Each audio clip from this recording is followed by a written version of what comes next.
新北市一间私立幼儿园亲像饲囡仔食爱困药一案，社会拢正关心。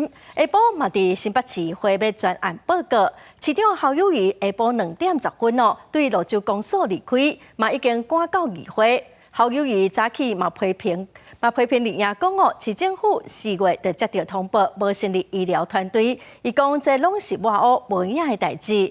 伊嘛讲赖清德佮林爷面代是制造惊吓。今仔嘛公布幼儿园囡仔第2批验尿结果，12个人拢是阴性，一个人各检验。新北某一间私立幼稚园饲药案煞咧摊开，新北市议会13专案报告，各界拢正关心侯友宜是不是会亲身来出席。校儿面对所有的问题，我从来不逃避过。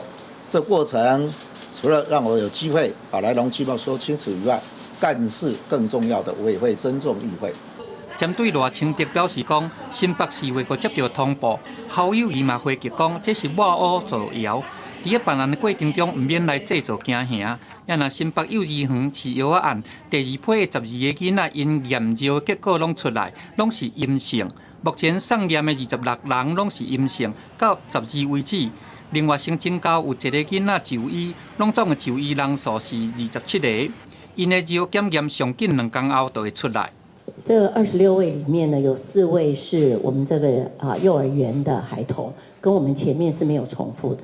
结果都是阴性，那其实是跟我们的预测是差不多的。